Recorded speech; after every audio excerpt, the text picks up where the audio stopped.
മന്ത്രിമാർക്കും ഉദ്യോഗസ്ഥർക്കുമടക്കം വിവാഹേതര ബന്ധമുണ്ടെന്ന വിവാദ പരാമർശവുമായി സമസ്ത നേതാവ്. അവർ മാന്യന്മാരായി നടക്കുകയാണെന്നും സമസ്ത മുഷാവറ അംഗം കൂടിയായ ബഹാവുദ്ദീൻ നദ്വി പറഞ്ഞു. ബഹുഭാരതത്വത്തെ ഇസ്ലാം പ്രോത്സാഹിപ്പിക്കുന്നതും ഇതുകൊണ്ടാണെന്നും ബഹാവുദ്ദീൻ നദ്വിയുടെ പരാമർശം. ബഹുഭാര്യത്വം പ്രോത്സാഹിപ്പിക്കുന്ന ഇസ്ലാം രീതികൾ പിന്തുണയ്ക്കുകയായിരുന്നു ബഹാവുദ്ദീൻ നദ്വിയുടെ ലക്ഷ്യം. ഇതിന്റെ ഭാഗമായാണ് ഉദ്യോഗസ്ഥർക്കും മന്ത്രിമാർക്കും MP-മാർക്കും MLA-മാർക്കും അടക്കം ഇൻചാർജ് ഭാര്യമാർ ഉണ്ടെന്ന പരാമർശം പൊതുവേദിയിൽ നടത്തിയത്. നമ്മുടെ നാട്ടിൽ കുറേ മാന്യന്മാരുണ്ട്. അവർ ഉദ്യോഗസ്ഥന്മാരുണ്ടെങ്കിൽ MP-മാരുണ്ട്, MLA-മാരുണ്ട്, മന്ത്രിമാരുണ്ട്, കേന്ദ്രമന്ത്രി. അവർക്കൊക്കെ ഒരു ഭാര്യ ഉണ്ടാവും. പിന്നെ ഇൻചാർജ് ഭാര്യമാർ വേറെ ഉണ്ടാവും. വൈഫ് ഇൻചാർജ്, അങ്ങനെ പേരങ്ങനെ പറയില്ല എന്ന് മാത്രം.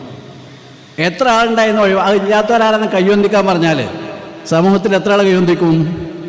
ഇസ്ലാം ഈ യാഥാർത്ഥ്യം അംഗീകരിക്കാൻ ചെയ്ത് ഒരാൾക്ക് ഒന്നിലധികം ഭാര്യമാരെ ആവശ്യമുണ്ടെങ്കിൽ ഉണ്ടാകാം. ഇസ്ലാം ഈ യാഥാർത്ഥ്യം അംഗീകരിച്ചത് കൊണ്ടാണ് ബഹുഭാര്യത്വത്തെ പിന്തുണയ്ക്കുന്നതെന്നും അദ്ദേഹം പറയുന്നു. നമ്പൂതിരി സമുദായത്തെയും അദ്ദേഹം അവഹേളിക്കുന്നുണ്ട്. പല നമ്പൂതിരിമാരും ചെറുപ്രായത്തിലുള്ളവരെ വിവാഹം കഴിക്കാൻ ഇഷ്ടപ്പെട്ടവർ ആയിരുന്നുവെന്നും ബഹാവുദ്ദീൻ നദ്വിയുടെ കണ്ടെത്തൽ.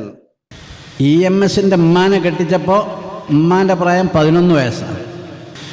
EMSന്റെ ഉമ്മാനെ 11 വയസ്സായപ്പോഴാണ് കെട്ടിച്ചത് എന്നതിൻ്റെ പേരിൽ അദ്ദേഹത്തെ ആരെങ്കിലും അല്ലെങ്കിൽ അദ്ദേഹത്തിൻ്റെ മാതാവിനെ ആരെങ്കിലും അവഹേളിക്കുകയോ പരിഹസിക്കുകയോ ഇകഴ്ത്തുകയോ ചെയ്യാറുണ്ടോ? ഇല്ല, ചെയ്യാൻ പാടില്ല.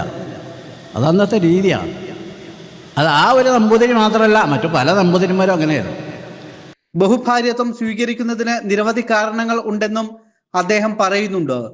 നൂറ്റാണ്ടുകൾക്ക് മുൻപ് നിലനിന്നിരുന്ന അനാചാരത്തെ പ്രോത്സാഹിപ്പിക്കുന്നതായിരുന്നു സമസ്ത നേതാവിന്റെ വാക്കുകൾ. ജനം, കോഴിക്കോട്.